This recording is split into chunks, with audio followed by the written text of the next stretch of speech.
만약 당신의 삶이 지금 겪는 고통과 기쁨까지 모두 영원히 똑같이 반복된다면 어떻게 하시겠습니까?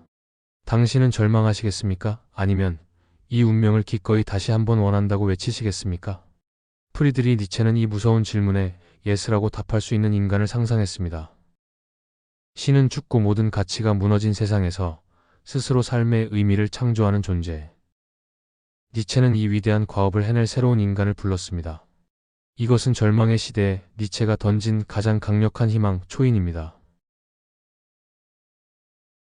프리드리 니체 철학에서 가장 중요한 부분인 초인 사상은 신의 죽음 이후 생긴 가치의 붕괴와 허무주의를 넘어설 새로운 인간상을 제시합니다.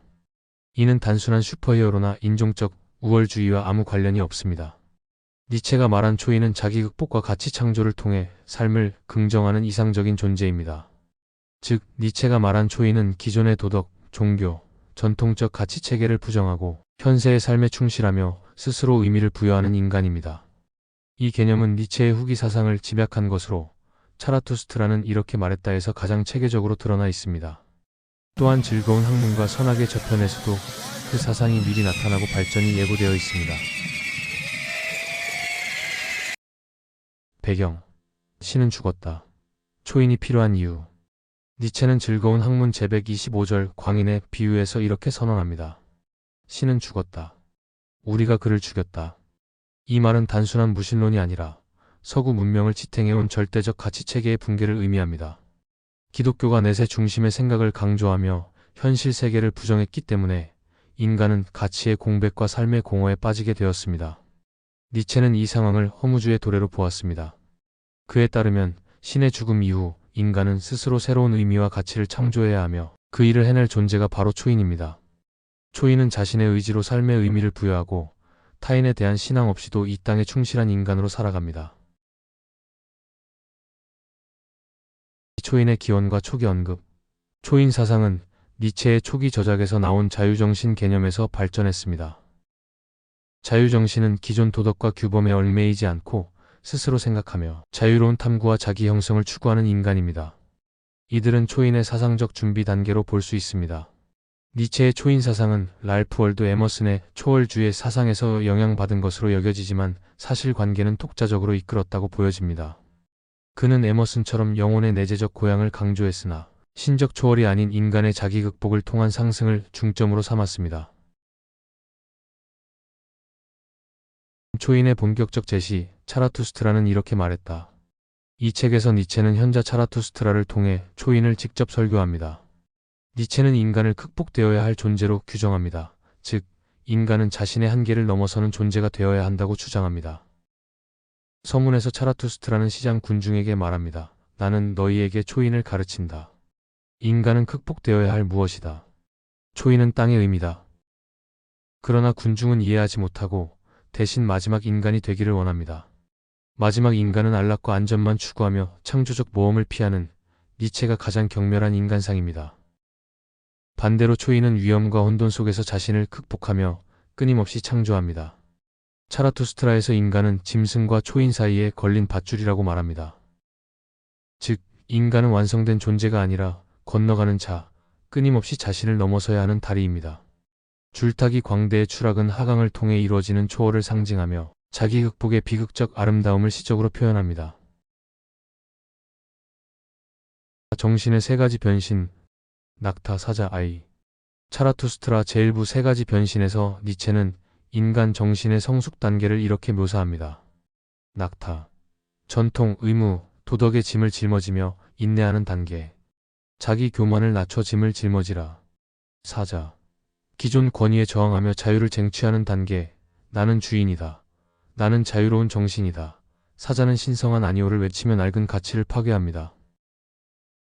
아이. 창조와 순수의 단계. 신성한 예스를 외치는 존재로 놀이와 창조성을 통해 새 가치를 만듭니다. 초인은 바로 이 세 번째 단계, 아이의 순수한 창조 정신을 체현한 인간입니다. 그는 삶 자체를 있는 그대로 긍정하며 고통조차 창조의 일부로 받아들입니다. 초인의 특징. 허무주의 극복. 초인은 신의 죽음 이후 공허를 채우는 창조자입니다. 내세 대신 땅의 의미에 충실하며 니체의 말처럼 땅에 충실하라. 내세를 약속하는 자들을 믿지 말라. 초이는 현실을 부정하지 않고 이 세계를 긍정합니다. 위험하게 사는 자. 니체는 존재로부터 가장 큰 결실과 즐거움을 얻는 비결은 하나다. 위험하게 사는 것이라고 말합니다. 초이는 위험을 피하지 않고 불확실성 속에서 자신을 창조적으로 실험합니다. 줄타기 비유가 이런 내용을 보여줍니다. 높은 인간들, 차라투스트라 제4부에서 등장하는 높은 인간들은 예술가, 철학자, 사상가들입니다. 무리에서 벗어난 인간을 상징합니다. 하지만 차라투스트라는 너희는 높은 인간들이지만 아직 충분히 높지도 강하지도 않다고 말합니다. 초이는 그보다 더 나아간 진정한 자기 극복의 인간입니다. 예술가적 삶. 니체는 자신을 철학자이자 시인으로 불렀습니다. 그에게 초이는 삶을 예술처럼 창조하는 예술가입니다. 차라투스트라의 부재 모두를 위한, 그러나 아무를 위한 것도 아닌 책은 이런 성격을 드러냅니다. 초인의 삶은 누구에게나 열려 있지만 아무나 도달할 수 없는 예술적 실존입니다. 초인과 영혼회귀와 힘의 의지. 영혼회귀는 즐거운 학문 제341절 가장 무거운 무게에서 제시된 사유 실험입니다. 지금의 삶이 그대로 영원히 반복된다면 너는 그것을 기꺼이 원할 수 있겠는가? 약자는 절망하지만 초인은 이 운명을 긍정합니다. 그는 기쁨은 영원을 원한다. 라고 선언하며 존재 전체를 사랑하는 아모르 파티를 실천합니다. 니체가 말하는 힘의 의지는 행복이란 힘이 증가하고 저항이 극복될 때 느끼는 감정이다라고 말합니다. 초인의 힘은 타인을 지배하는 권력이 아니라 자신을 극복하는 의지입니다. 이 생각은 선악의 저편에서 더 발전하며 모든 가치의 전도로 이어집니다. 초인은 타인의 기대를 넘어 자신의 가치체계를 세우는 창조자입니다.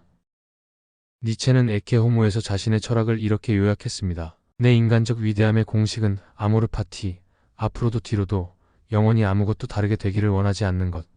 필연적인 것을 단순히 견디는 게 아니라 사랑하는 것. 초인의 철학적 함의. 초인은 신화적 존재가 아니라 신 없는 시대의 새로운 인간상입니다. 그는 초월적 진리 없이 이 세계 안에서 스스로 의미를 창조합니다.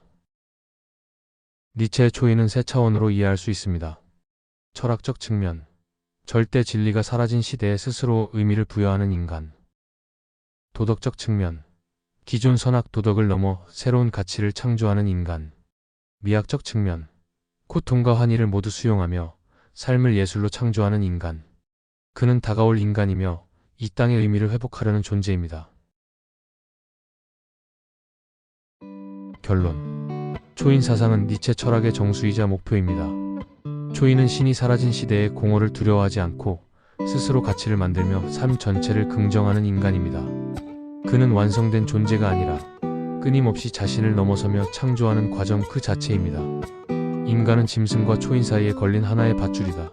하나의 심연 위의 밧줄이다. 인간의 위대함은 그가 목적이 아니라 달이라는 데 있다.